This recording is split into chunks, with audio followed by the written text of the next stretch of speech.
My name is Bill Figge. It's my good friend and colleague, Donna Alexander. Before we get started, a few things. One, don't forget your evaluation at the end. We'd really appreciate your feedback. And two, this is a live stream. And so if you have any questions, we need to be sure that you have a microphone so that it can be picked up. And so that we can actually believe that someone is out there actually watching us from a distance. If you have a question out there, I know they said there wouldn't be questions, but I have my cell here. So feel free to text 540-424-4620, 540-424-424. Oh, I know my number. 540-424-4620, and we'll try and answer your question as well, just to see if somebody's actually watching us from a distance. But I'm a vice president of Learning and Student Success. I just changed my title from Vice President of Academic Affairs. I didn't do it, from the president, but we had a restructure. But I'm Vice President of Learning and Student Success at John Tyler Community College. I'm also the father of two young daughters, age 6 and 8, and been married for 12 years. My beautiful wife, Renee, and Donna. Sure, and I'm the Vice President for Instruction and Student Development at Rappahannock Community College, and I have 4 children. And they span an age from grown adults to a 10-and-a-half-year-old. So we are vice presidents, and we're also family members. And so that's what we wanted to focus this session on, is to show you pathways to administration. And again, these are first-person examples that we're going to provide to you. What we hope is that you're able to take some things that we say and relate it to your own personal circumstance. Because many of you are probably very interested in the family life balance as well. And again, our tips and tricks, we hope to be able to help you to relate specifically to your situation. So with that, this is the one long definition that we have here. This is directly from the VCCS policy manual as far as the definition of a vice president. And Donna and I both report directly to our president, serve on our respective administrative council or president's cabinet, whatever it's called, at each of the institutions, and have several direct reports, and those direct reports have many direct reports themselves. But how do you get there? The first thing, if you want to go on the academic student services side, is you must have the doctorate. And so those of you who have the doctorate, great. As I learned from Dr. Presley when I became an administrator, he said, you need to get your union card, young man. And so that's what you have to get. You have to have the union card in order to be considered. And so those of you who are in a current program, great for you. And if you haven't started yet, and this is what you aspire to be, then I encourage you to get started. You need to gain positive experiences in the areas you hope to eventually manage or lead. Sure, and Bill and I were trading some stories back and forth in preparation for the presentation today, and I said that there were some things that were very helpful to me. The first is I was always ready to volunteer, and I think it's important that you're doing a great job in your job and meeting all of those responsibilities, but then if you are interested, energetic, you want more, volunteer. I volunteered to be the chair of certain committees, and I volunteered to work on SACS accreditation. I also made myself available for office in our faculty senate, so I served as a faculty senate president. That was very helpful. I know some of you have probably done that because you have to understand the big picture of the college and formalize win-win solutions to things. Faculty may have a concern. It may or may not be the same concern that administration has, but working that out is really good. Teaches you negotiation skills and addressing the needs and concerns of certain constituents that don't have the same perspective, sometimes. And sometimes you'll get some experiences that you don't expect to happen. It was August 2011. I was sitting in my office at Germanna Community College. Many of you probably felt it wherever you were. A major earthquake hit. At Germanna, we lost a complete academic building for the entire year. Actually, it was down for 18 months. It was the second day of classes. We had over 300 classes in that particular building. We learned quickly who stepped up to be leaders and those who just waited for those to tell them what to do when we reopened. And so that was an opportunity that I had. I was a dean at that particular time. We were able to reschedule all of the classes in a very short period, opened in 2 weeks, and our enrollment still went up 3.4% that particular semester. So there are some opportunities that you have consciously, and there's some things that just will happen, and how do you step up as a leader during those particular times. It's also very important to develop interpersonal skills. You must have strong interpersonal skills in order to get into a vice president's role. I think Bill and I share this commonality, and we both really enjoy people. Those of you that know us know that we're both the social types and going around seeing our friends. So we like people, we enjoy rolling up our sleeves and working on problems that involve people. You also can't be afraid of conflict, because conflict is invariably going to be part of the job. But if you focus on what's the right thing for students, what's the right thing for our organization, then you know you're headed in the right direction. And some people are great with managing projects, but not necessarily managing the people part of the project. So that's just something that you've got to decide for yourself, discover for yourself whether you like both parts of that. Absolutely. This is a people business. You experience it as well. There are a lot of meetings. There are a lot of one-on-one conversations. I think a key piece is knowing and to really learn. And one thing I didn't mention at the very beginning, we're not necessarily experts in this area. We're still learning as well, and we make mistakes. You know, when is the right time to pick up the phone and call someone?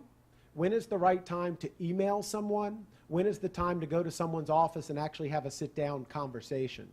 Because sometimes you might email someone and they're like, God, they couldn't even come and just talk to me about this. Or you talk to them and you spend an hour talking where it really could have just been done through an email. And so really work on those types of skills to know, and also knowing the people that you work with. When I started at John Tyler, my current role, I met with all of the faculty one-on-one in their office so I could get to know them as human beings, so that when an issue might arise later on, that wasn't the first time that I was talking to them. Really get to know the people in your organization. That's very, very important.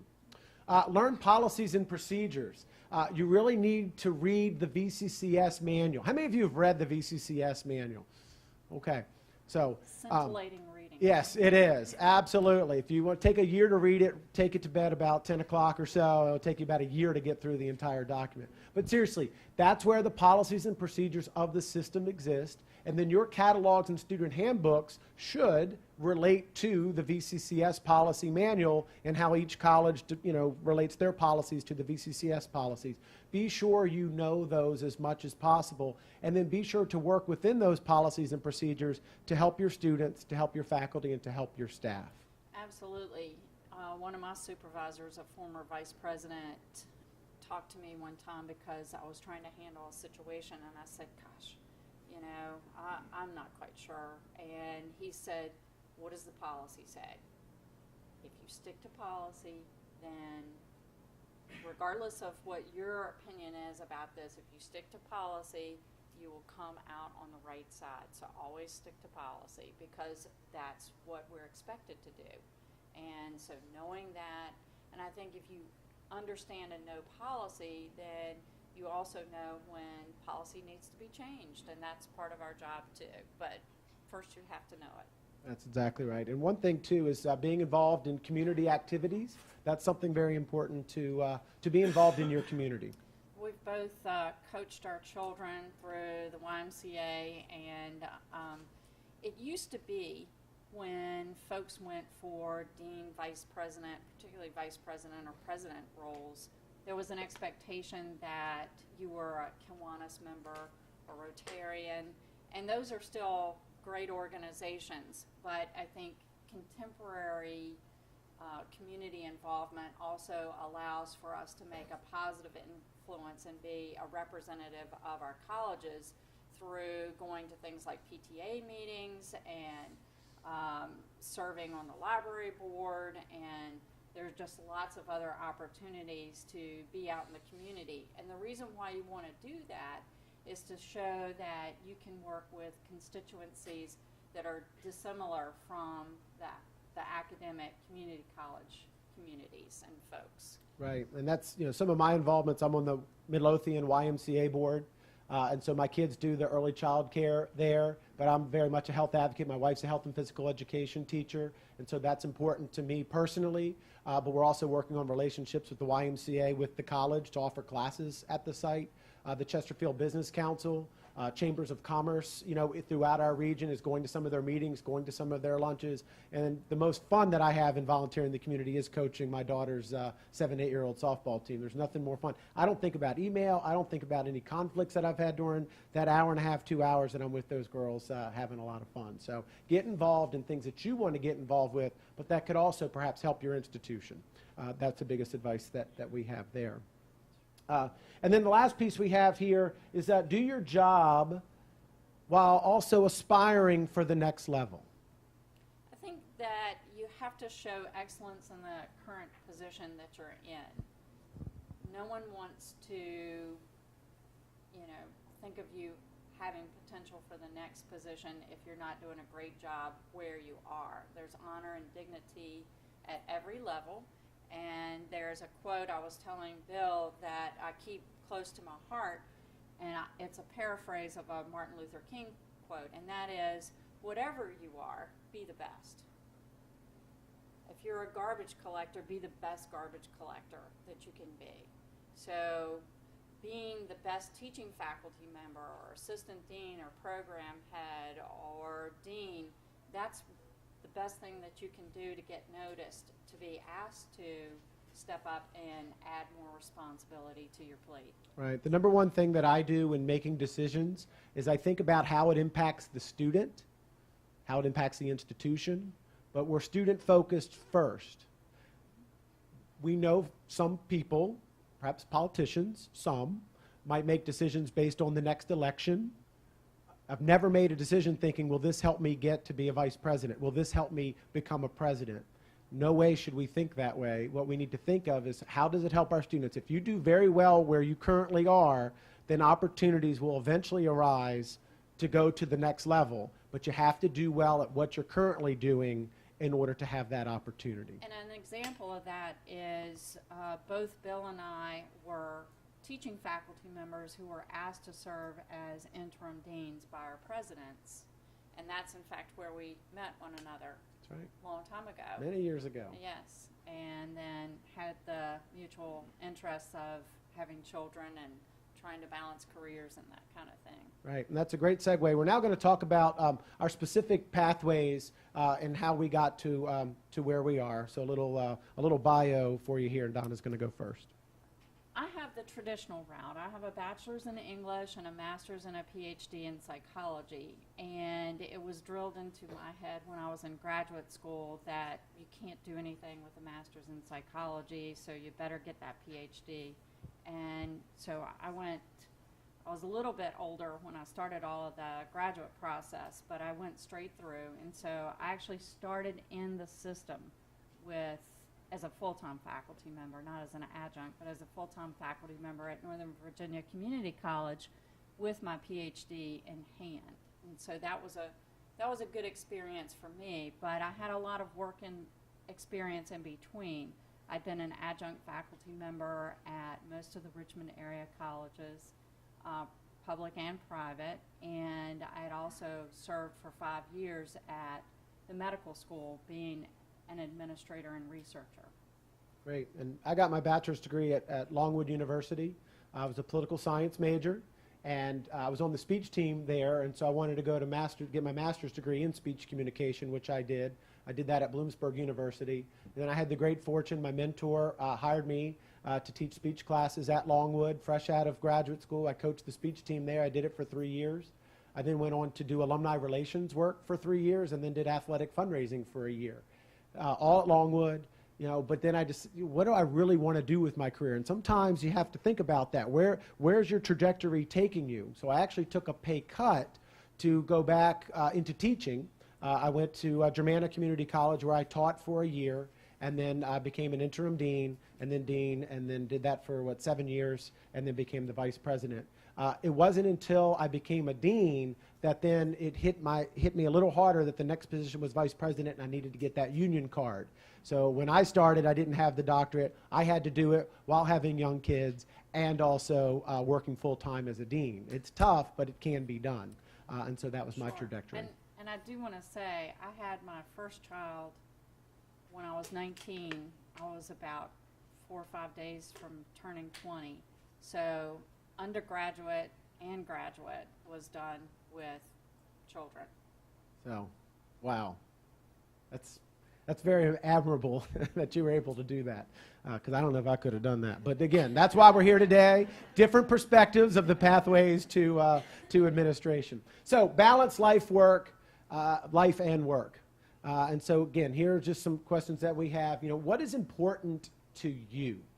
What is important to me is my family, first and foremost. My mom, my kids, my wife. That is of number one value. Being happy is important to me. Loving what I do is important to me. It's not being a vice president necessarily. It's not necessarily being a president. It's what brings me happiness, what makes me tick each day. That's what's important to me. And absolutely, I think that's probably why we're friends and have stayed friends, is that there's that shared value. And those of you that out here, I see some of my friends, that's why you don't hear from me for months and years and that kind of thing.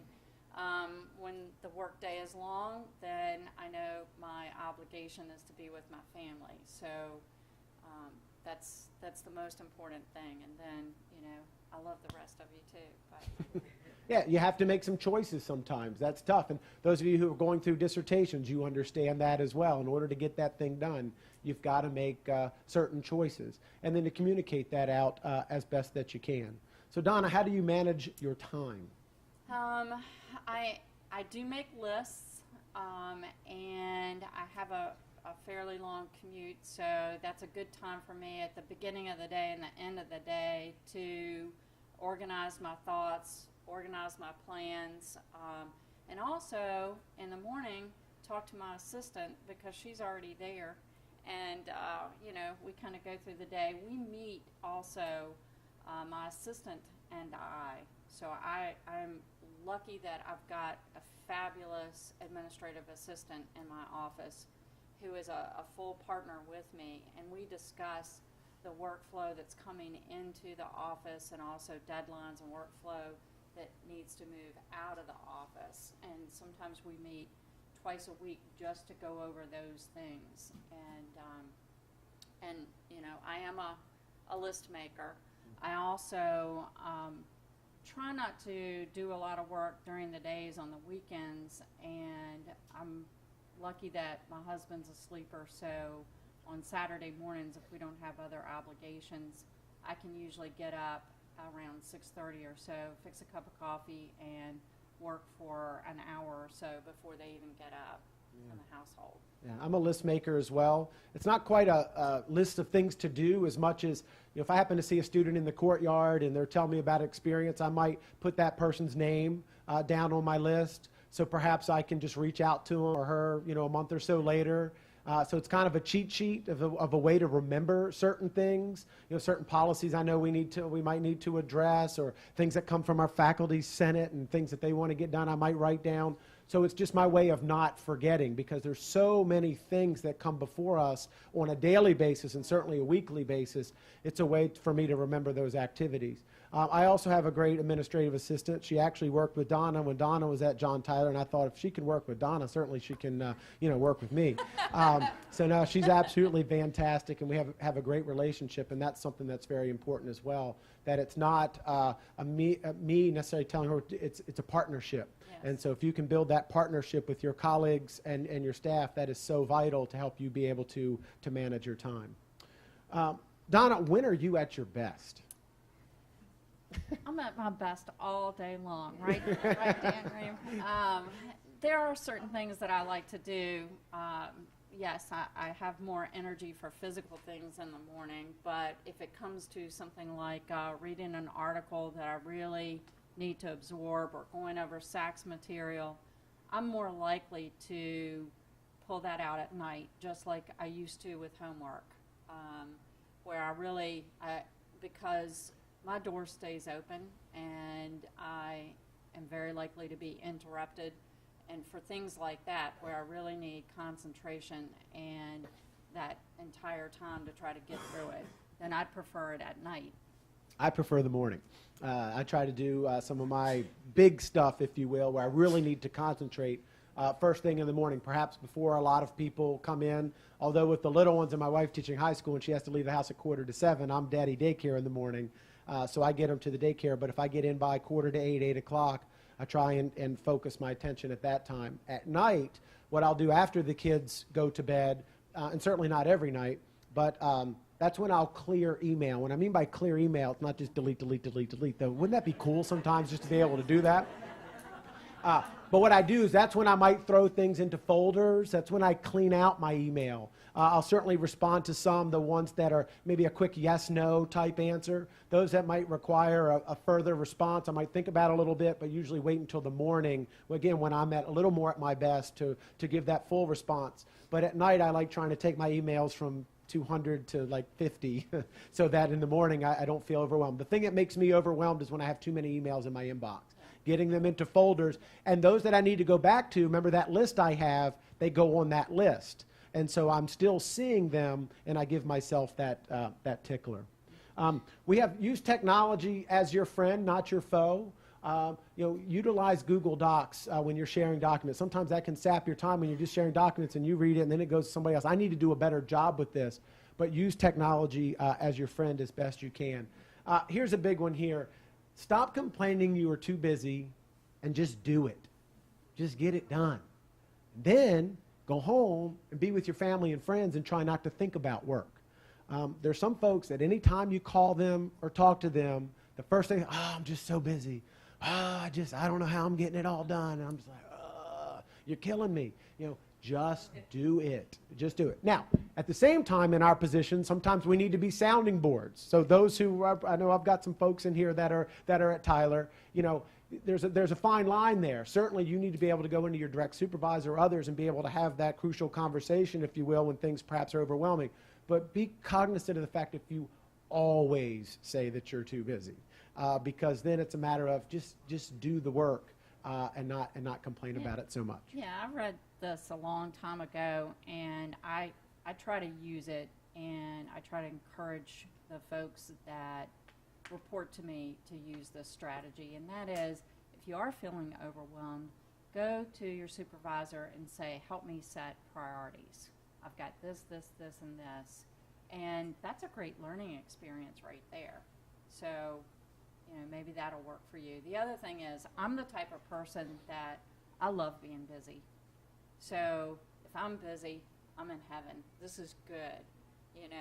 Bill teases about this, and I say this too, another day in paradise. I mean, I go to work and if things aren't popping by about 10 o'clock, I'm kind of disappointed. I'm ready. Let's go. Let's get it going. So any Rappahannock folks, send grievances Monday. She likes dealing with those types of things. Just kidding. But yeah, I'm the same way. I like things to be going, I like things constant action. And so that's the thing. If this is a type of job, dean or higher, you've got to be ready to talk about, one issue at 9 o'clock, another issue at 9:30, another issue at 10. I mean, it's constantly coming, just the different things that you have to deal with on a daily basis.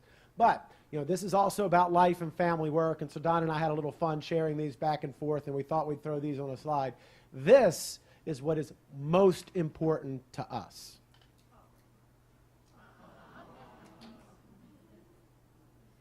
That's my mom, and she still works, and she's 80.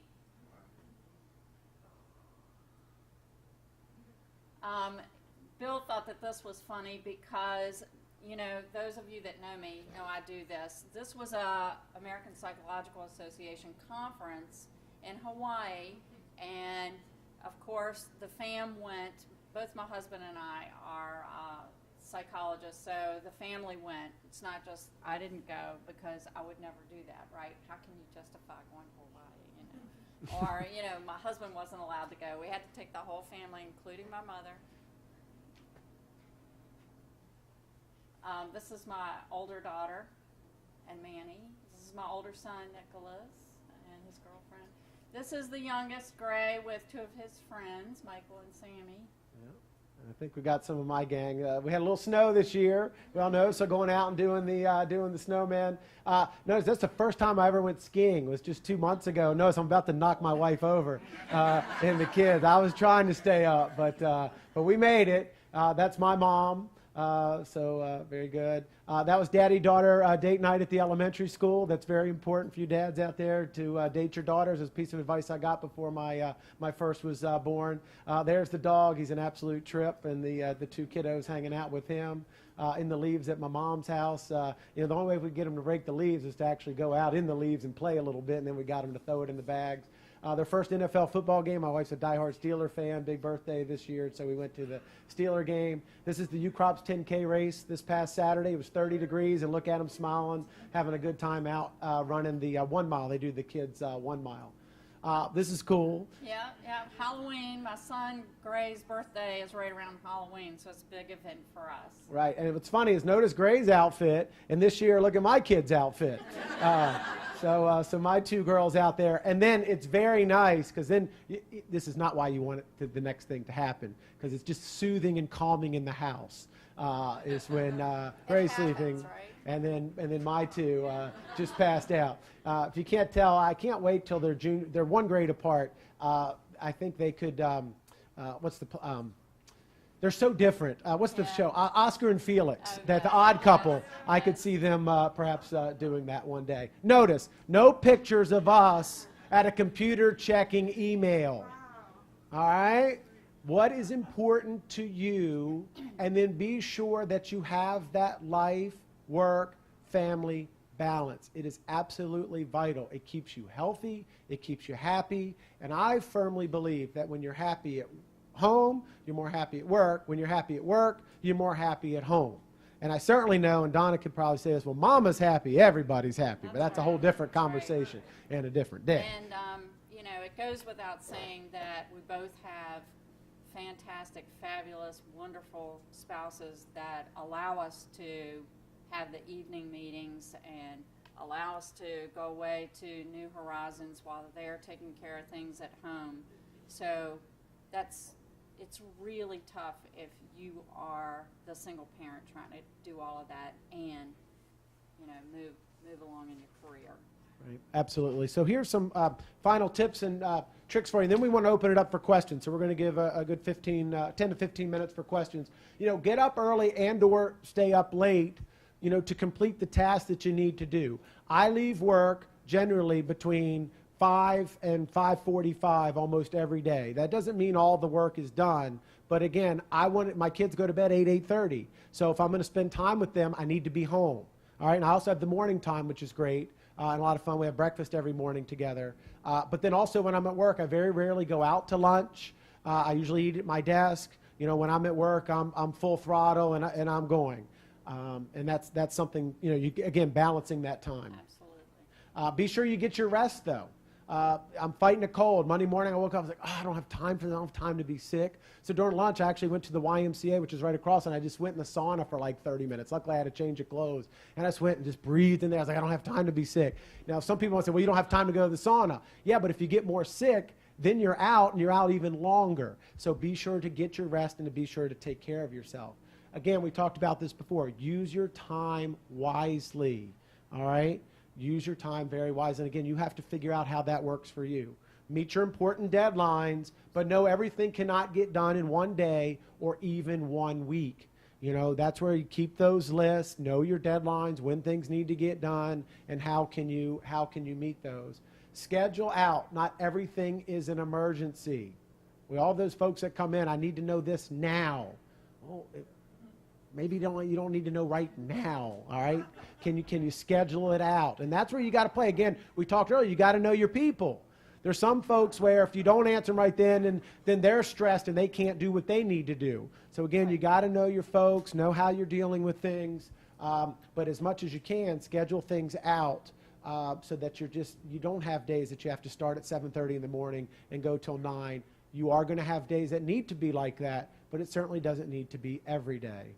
And then, of course, enjoy what you do. If you're not having fun as a dean, it doesn't mean you have fun every day. Exactly. Grievances are not fun, but they happen, and you deal with them and you get through them.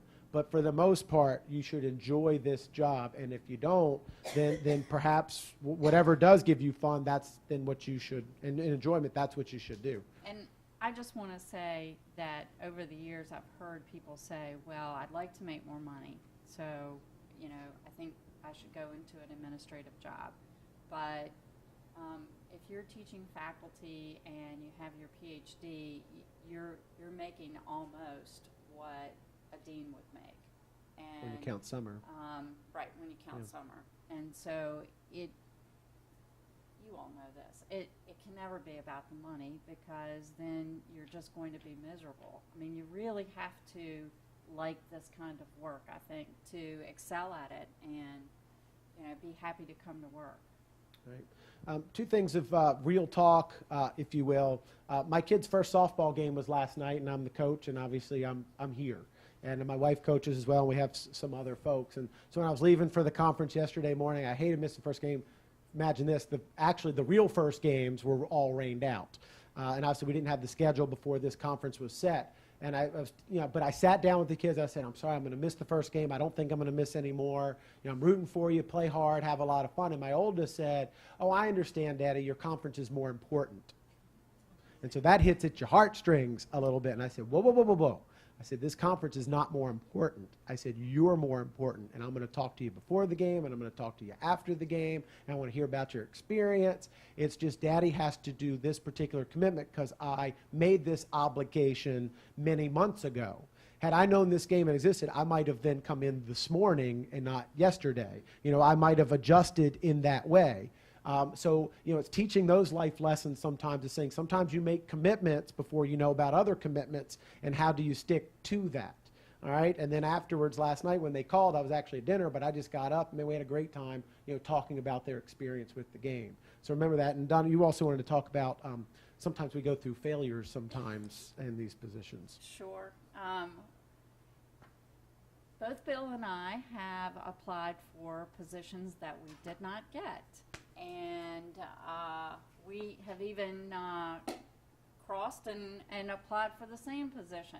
But sometimes things work out as they should. And my colleagues at my former institution, John Tyler, one of my favorite faculty members who's absolutely the bomb. He's just so great. He applied for his position 4 times before he got it. 4 times. So if you know that you're good and you want to do this work, and every opportunity when you interview is a learning opportunity. I think we learned about the jobs that we didn't get and learned how to interview better, and so it's just keep at it. Be persistent. If this is what you want, keep going for it. That's right. Yeah, when I applied to Germanna to teach, I actually got second for that job. And then the next, about 6 months before classes started, the person who got that position backed out of the position. And I'd sent a thank you note thanking them for the interview. I said, if anything happens to come up, just let me know. They called me 6 weeks before the semester started. I knew I wanted to get back into teaching, and a door opened, and I ran through it. And then a year later, I was interim dean supervising 4 of the 5 people on that committee. Now, never brought it up, never had any impact on their evaluation. But you think about it. Don't get me wrong. You know you do. Yeah, right? Yeah, they're texting now. Like, No, but in all seriousness, you never know when that door is going to open. And sometimes it's luck. Sometimes, you know, we have an administrative position opening now that has 117 applications. Right. And so how do you put yourself number 1 out of 117? And that's where you need concrete examples of things that you have done that put you into that number 1 spot. And sometimes it's not about you of not getting the job. Somebody else just might have something else for that right fit, that right skill, that right ability for that job at that particular time. So don't feel, I'll never get that job, or that person's just a jerk. Still talk to people at conferences, build your networks, get to know folks in this room and outside. build those networks so that when those opportunities do come, that you're ready to walk in the door and give it your best effort. And I have seen folks turn down the opportunity to serve on a search committee. If you want to move forward and go to the next step, never turn down an opportunity to serve on a search committee unless you absolutely cannot do it. And then send a very gracious note and say, I can't do it for this one, but I'd love for you to please ask me to serve on the next one. You learn so much, and you learn exactly what Bill's talking about, that sometimes the first, second, and third candidates are so close. A different day, maybe somebody else on the committee that had a different emphasis or something like that, then, you know, number 2 or number 3 would have been the person selected. And I've also seen people respond badly to not being selected. And, you know, that just really shows a deficiency in the type of interpersonal skill that you need, because as a dean or a VP, you're not always going to get your way. In fact, most of the time that's not what it's about. It's about facilitating the best solution to a particular issue or problem. It's about promoting other people. It's not about you at all. Right. So with that, we have about 10 minutes left. We've blabbered on about what we've done, our pathway, how we balance life and family a little bit. What specific questions might you have that whether the two of us or somebody in the audience might be able to help you with? Who would like to volunteer someone else to ask the first question? Oh, or do you want to ask? Yes.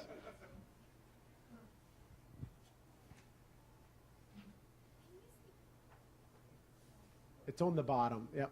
You see it? Yep. Perfect. Can you speak at all about having young children? I have a 5-year-old and a 2-year-old who need constant attention. Right. I'm in grad school, full-time job. How you kind of managed that younger age when they can't entertain themselves? Okay. Well, I was working in graduate school, and when I went through my program, unless it was associated with your coursework and that kind of thing, you weren't supposed to be working. But there were times, undergrad and graduate school, where I put snacks in the room and some things for, and I had boys, so, and a girl. But I went in, we shut the door, and I wrote my paper in the room because I couldn't have them moving all over the house and unaccounted for when they were little like that. And, you know, of course, we took potty breaks and lunch break, and I didn't keep them in the room for that. But, you know, that was the only way that, otherwise they were moving around the house when they were little, and I'd have to constantly get up and go check. And so that's one strategy. I've got another one that I'm going to add in a minute. Go ahead. Yeah, it's a tough question. It depends on the specific situation that you have. You know, again, my wife was great when I was working on the dissertation. I would go into the office, but I'd go in really early on a Saturday and on a Sunday, like from 7 to 1, and then it was family time from that point on. I think Donna's suggestion there where if you don't have that ability is, you know, put them in a room. You know, again, you don't want to just say, here's an iPad, just rot watching this for the next 5 hours. But we do it on occasion. You know, it's having that balance, you know, with the kids. The nice thing is my kids are now at that 6 to 8 range. They're close in age, so the two of them will just play together constantly. And so the nice thing is the 2-year-old will get a little bit older and then be able to whether play, do crafts, and those kinds of things on their own. But there's some things you just won't be able to do when they're 2 and 5. One thing I would suggest too is be patient. Is be patient. You don't feel you have to move up so fast. Some people think, you know, now that I'm a dean, okay, well now I got to be a vice president. Well, no, just be a dean for a little while. You know, do well, get your experiences, have a good time doing that, and then move on to the next piece. Yeah. I don't know if that helps, but hopefully that I prompts was a a pump a dean little. for almost 8 years. So. Yeah, I did it for 7. Yeah. Great. Other questions? I'm wondering if either of you have done any leadership training, and if so, was it before or after you got these positions?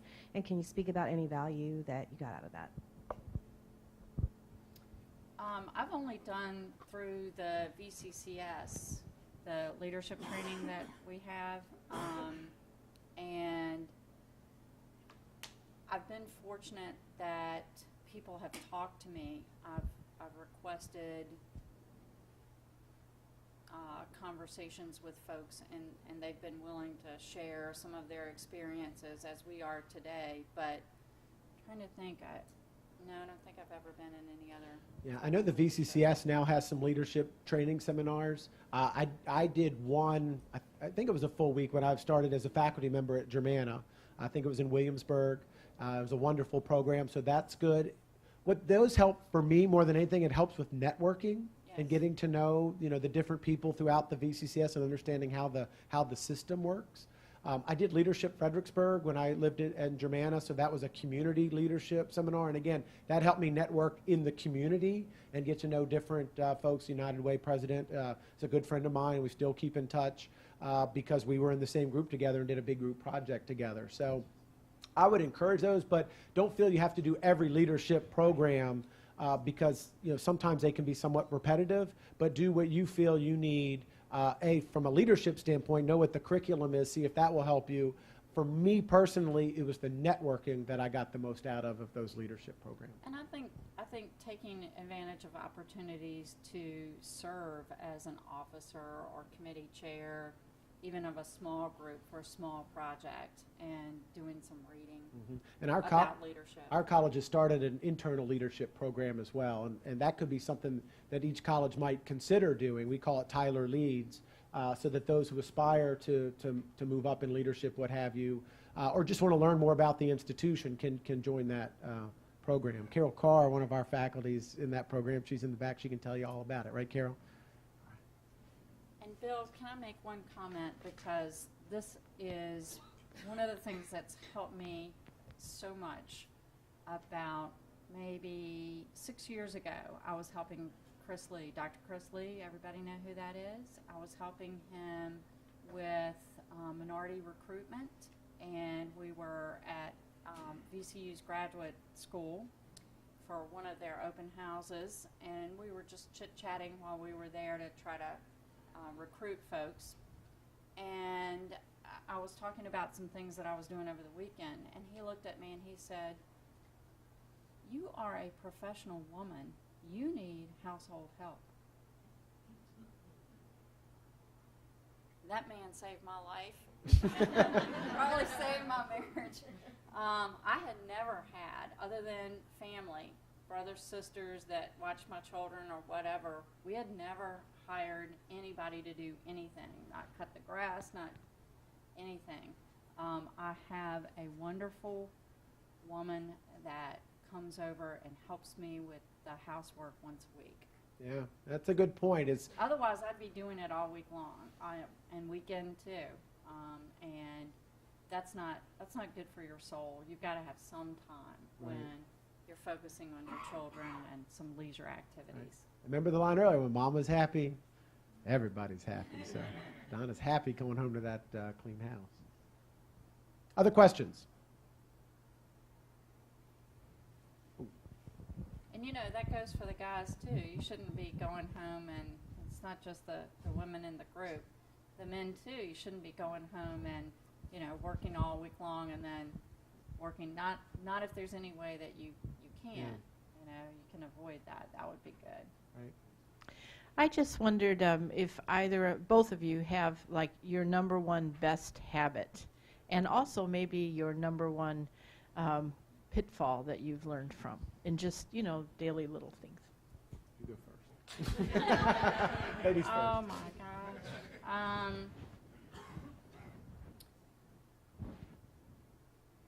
I try to treat people as I would like to be treated.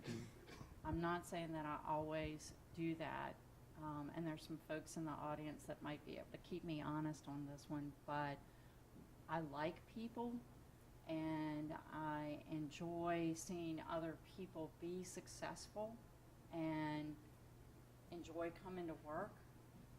So, and I think I was blessed with a good memory. I think that's helpful too. Yeah, to treat everybody with respect. And, I got friendliest in my high school, and so I like to still be friendly and get to really know people, and it's genuine. Like when a student comes in, I had a student once say, you signed my third repeat form and I passed the class, and we high-fived we were fired up that he did it. And that's just me. Like, I love to see people be successful, and I love helping people who might have had a down moment to rise up. That's just in my blood. I get it from my family, and it's just something that I truly believe in. Something that I can probably improve on is, I don't know if my staff would agree with this or not. I probably could delegate a little bit more. I probably take maybe a little more than I perhaps should, because when I get an email, I want to respond, but sometimes I perhaps need to forward it and let somebody who handles that area. I probably could be a little better in that regard. Something I could do, I think. Any other questions? We have time. I think we have time for, we'll do those two more, and I think then if you can finalize your evaluation as well, that would be great. No hard questions, Peggy. Okay. No, I'm just kidding. Hello. Everybody has their own unique skills and qualities, but if you're trying to encourage folks to be leaders, what do you think would be the top 3 skills or qualities that someone should try to broaden within themselves in order to be a good leader?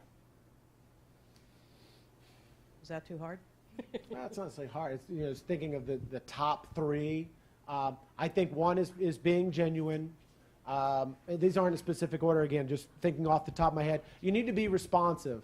It drives me crazy when you don't hear back from some. We all make mistakes. There are some emails that I'm like, oh my gosh, I missed that. I can't believe I didn't respond. But don't make that a habit. Don't be the person that doesn't respond to emails. You need to get back to folks. And if you do delegate it, that's something I've got to be conscious of. That then goes on my list so I can follow up to make sure that it was covered. I don't need a whole dissertation of what was done, but I just need to know, yeah, we covered it. Boom, that satisfies me. I'm good. I know we're running out of time, so. Yeah, I'll just say that when I moved from teaching faculty, which requires you to be competent, and you're a great teaching faculty member if you are very smart in your area and very knowledgeable. And then, if you can connect with students, wow, you're a great faculty member. But when you move into administration, you've got to be smart enough. But you don't need to be the smartest person in the room. I'm usually not the smartest person in the room, but I know who is. I find out who is, and I try to get those people to work together and to talk together.